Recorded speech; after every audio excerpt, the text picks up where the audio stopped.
Today, I just want to have a quick discussion around creating behavioural change and how that really starts. So you might be right back at the start of a journey where you're trying to create change in your career, you're trying to create change in a relationship, you're trying to create change in your health patterns or your income patterns or any of those things.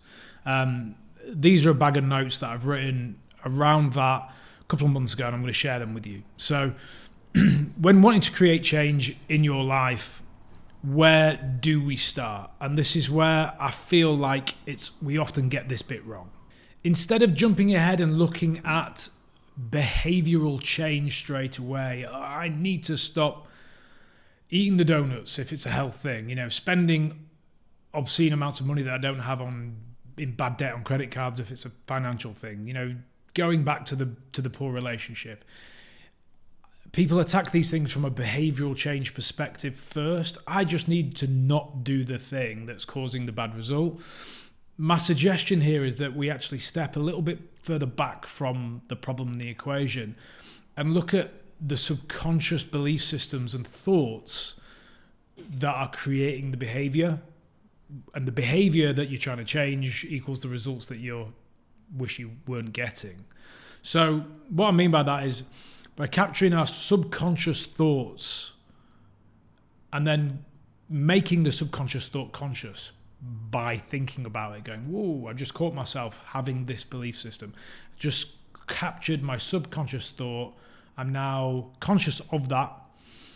And I want to actually dig into that and bed into that from a really sort of specific perspective and be now all of a sudden consciously aware of my subconscious thought process. It's that level that we need to change first. And this, my friends, is where I believe the great quote, fake it until you make it, is actually applicable. At this core belief level, this core subconscious level where we go, I recognize now that I have these really quite poor subconscious beliefs around my own value or what food means to me or my own financial blueprint, wherever it is that you're struggling. And we're actually going to sort of fake it until we make it, therefore, on a subconscious level. So we're going to say, okay, I know my thought process is that I'm not worthy of this relationship, and therefore I stay in this abusive relationship, just as an example.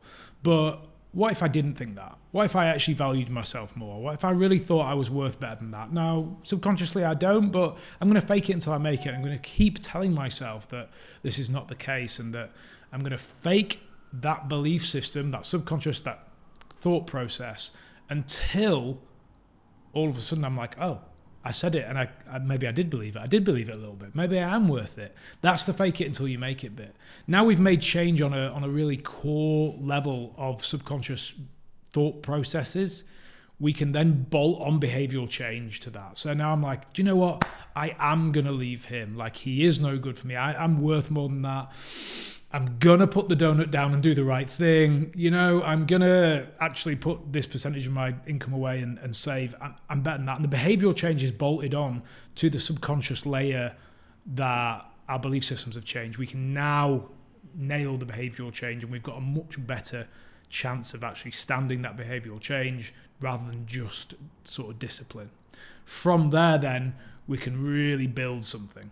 So just a thought, because I know change is difficult, but I believe that success is there for everyone. So it's one of those, if that's you and you think, I've really struggled, I've always struggled to make this, I've always struggled to keep the weight off, I've always struggled to save the money. It's like, okay, because you're attacking behavioural change, go back to your programming. Look at the subconscious layer first. Capture it, turn it to conscious, fake it until you make it, reprogram. And then we'll bolt on behaviour, and then we'll get to outcome. Because if we just go straight to behavioural change, I'm going to do these things, and this is where the discipline equation comes in. We talk about whether we're disciplined or not enough, but we try and bolt on a behavioural change. Nothing in our core programming has changed. So behavioural change is very fleeting, and nothing changes in our lives.